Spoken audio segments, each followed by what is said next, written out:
There are thousands of diseases like ours. There are millions of children who get a diagnosis like ours.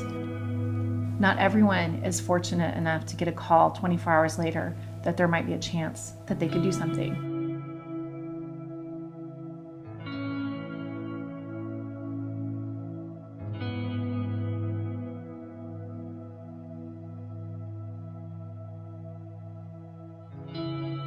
I love you, Mommy. I love you very much. He's pure joy, pure, sweet, angelic joy. When he looks at you, it's just he's looking into you, and it's not just looking at you. At 3.5 years old, Joseph started to show signs of that maybe he had a vision problem. And then he started to bump into things. And then, in early January is when he had the real big hit, and he had a massive seizure, it lasted 30 seconds long. And we started researching all of the diseases that we thought it could be. And I said, okay, we found 14 diseases. As long as it's not Batten, we're gonna be good.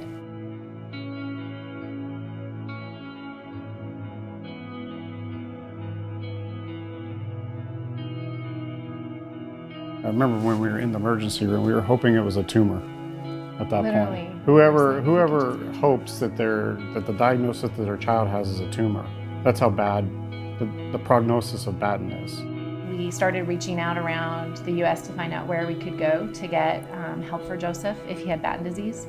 We were introduced to Dr. Manassian, and he said, I can't help you until we know what your son has. But that was good enough for us because he was so enthusiastic and so available.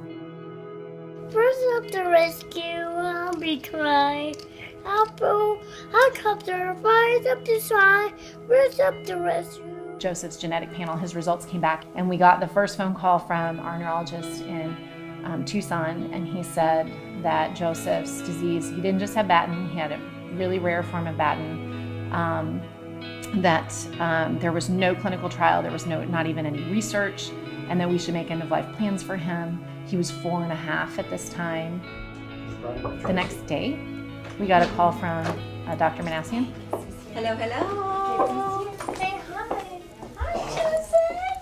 Do you remember me? Hi, Kiani. Yes. Good job. Batten's disease itself includes 14 different diseases. Each of them has its own gene defect. Jojo's kind is CLN7. It's a rare disease. There's maybe a dozen patients we know of in North America. In all forms of Batten's disease, the child develops normally till a certain age, and after that period of normal development, the brain starts degenerating and the child starts losing functions. They start becoming blind, they start having seizures, they start being unable to learn as they were able to learn before, they lose language and so on. You can think of these diseases as Alzheimer's disease in children. And he said, look, I'm guessing you know the results of what's happening, and you've already read through it. And he said, yep. He said, well, that's the bad news. And the good news is that right now I am recruiting a molecular biologist actually named Dr. Stephen Gray, and he just happens to have been doing work on your son's form of Batten. And that was the craziest, most awesome moment, because we literally had for 24 hours walked around thinking there was no hope at all. And then all of a sudden we had this chance of, well, it's gonna be a lot of work. It may not pay off for you personally, but there is work to be done. And we were just super thrilled. It changed everything. What would you do if it's your kid? That still kind of remains our mission and the thing that kind of goes through our minds every day as we work. And so you don't put that experiment off till tomorrow. You work a little bit later, you work a little bit harder. A lot of what we do, it's science, but it's also a mission of hope, where we know every day about the patients that are really counting on us to do all of this, do it right, do it quickly, do it responsibly, and ultimately move our laboratory research into treatments for patients.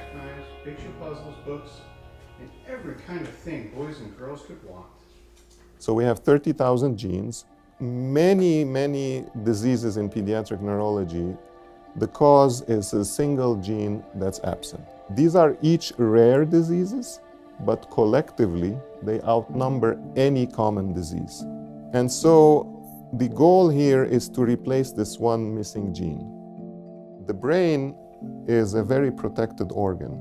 It's the only organ in the body that has its own special barrier. It's called the blood-brain barrier. The brain does not let anything through into the brain space that it does not want. So when you have a missing gene in the brain, how are you going to get it across the barrier and into the 20 billion brain cells? And turns out there is a virus called adeno-associated virus, AAV. It's a benign virus which causes no harm to humans. And put inside this virus this missing gene, and the virus is like a delivery truck which takes the gene into the brain and delivers it to the brain cells. The missing gene is replaced. And when this is done, we hope and expect in many different diseases that the child will start functioning normally again. So for Jojo, we're hoping to start the clinical trial in 2019. Time is our enemy in this case because his disease is a neurodegenerative disease. So you can imagine a perfect boy, and his brain is suffering each day from this disease and getting worse and worse. Good job. You're so smart. I know. Regardless of the outcome for Jojo, we would be satisfied with the outcome as long as we left nothing on the table as a family. And we sat down with our bigger kids and said, we think we might need to move. Are you okay with that? And being the really clever negotiators that they are, they said, as long as you send us to summer camp, we'll go anywhere. Hey, run back. When we moved here, Joseph could run around this whole house. He could see, he would ride his tricycle outside. Hey. But we've watched in the course of the last year his vision decline. He's mostly blind now. His mobility has declined. He falls a lot more. And that's the reason a lot of times we have him wear a hockey helmet. We understand. We understand that it might not work out in our favor, but we also understand that if we don't do this, it will not work out in anyone's favor. People say, why fund a rare disease when you can fund a common disease? That's why these diseases over time ended up being termed orphan diseases, because there's nobody to care for them. I mean, you can imagine if your own child is struck with something like this, it may be a rare disease, but for you it's the most common thing there is. These are viruses that are very, very expensive to produce because these are going into human subjects. So there's a system to make them, and they have to be ultra, ultra pure. And so you need a very, very special and rather expensive facility. And there's only a few of them across the country. And we're building here one of the best ones through the university's contribution and others. Right. And what does he say? He says, "You're a doubter." And then what do you say? I'm brave. You're brave. This last year, we spent all of our time working to raise funds and establish a nonprofit in Baton Hope, and to do what was necessary to initiate our piece of getting that CLN7 trial started. And we did that. It was an awesome year. We raised over $1 million. He's never had convulsive seizures, right? Only that one. The first time. You said he failed, so he convulsed. Like aftershocks.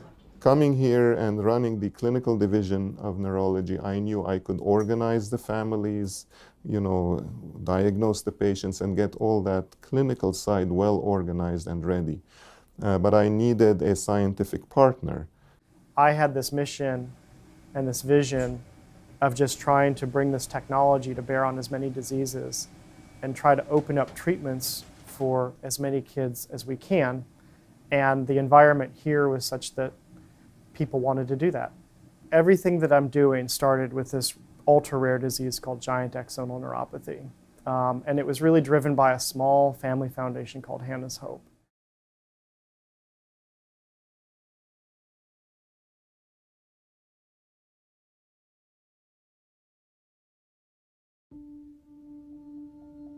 So Chrissy, as with most of the GAN kids, had this explosive, bubbly, cheerful personality that nothing could quash. She loved everything from From unicorns to princesses to ballet, Chrissy was a pretty normal baby. All of her development seemed to be pretty normal until she was about a year old. At about a year old, while she could walk a little bit, she was constantly falling.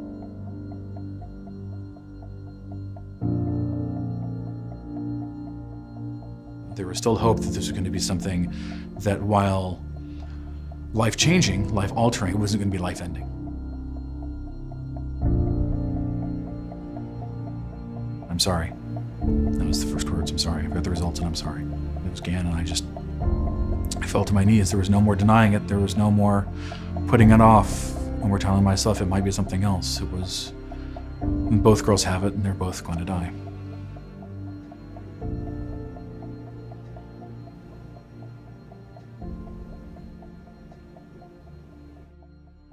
Chrissy, what are you doing? Singing to the birds. Are you singing to the birds like Snow White? Ah. Are the birds singing back? Ah. Forget what they tell you. The boundaries of technology change all the time. There were no answers. There was also no giving up. There was, I don't have a course of action, but that just means you need to keep going until you find something to do. No matter what she went through, all the tests, all the trials, losing abilities, nothing got her down for long. She would mourn the loss of the ability, and then she'd bounce right back.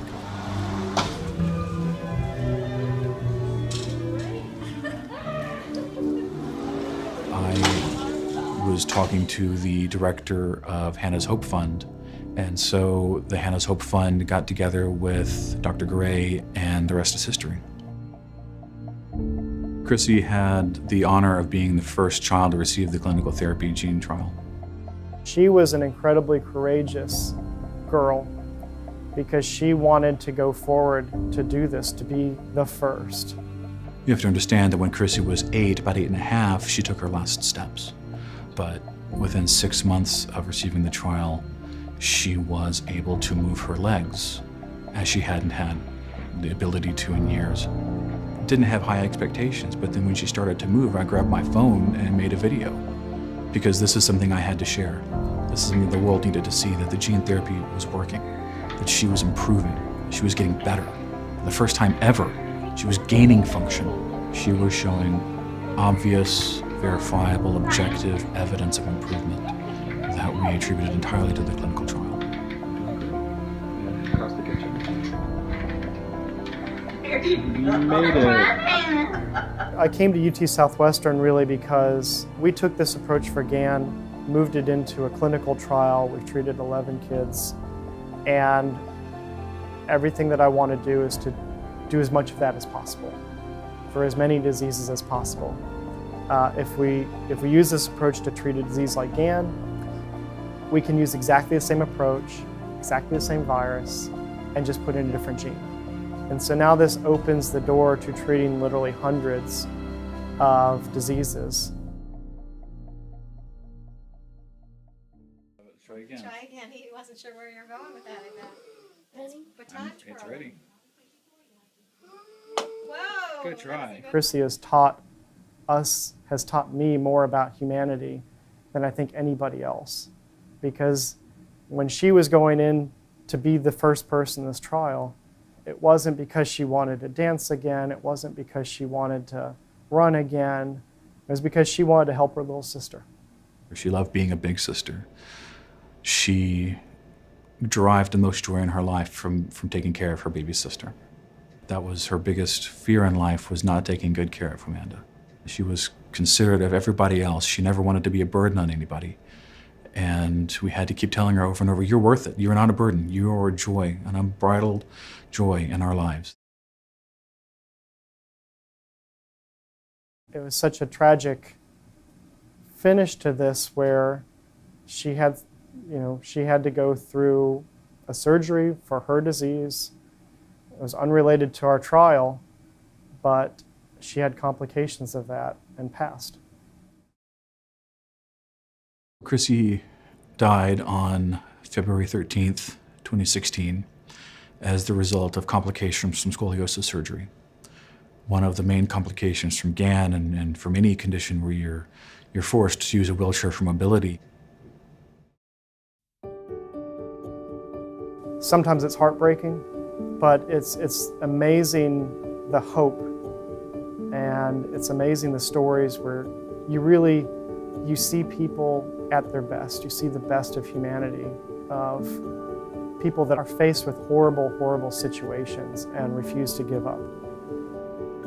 We were clear with Amanda from the beginning, after Chrissy's death, that it wasn't the fault of the clinical trial that Chrissy passed. We reinforced to Amanda that Chrissy was getting better because of the clinical trial, and that there was still hope, and that we could still do this, and that we could still save her life.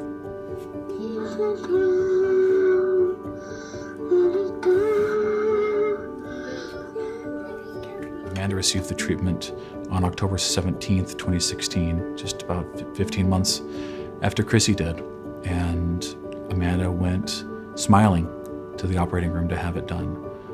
Amanda believes that this is going to heal her, that it's going to save her life. She got the highest dose that anybody has gotten so far. And right now it's the same thing. You know, she's been treated, and we're just monitoring long term to see what this looks like for her. Just because people say doom and gloom, you still have to hope and prepare for Sunny skies. We don't know how much function is going to be regained, but as long as it saves the kids' lives, I don't think any of us parents are going to be complaining. If you can give back my daughter, I'll be fine. The big vision is, in 5 years' time, this institution can be the place that all of these different children and all of these different families around the world look to take on cases like ours. And the fact that we can be a part of that is a huge privilege. And we feel that this community has this amazing opportunity to create the best gene therapy institute in the world. And we're really thrilled to be a part of it.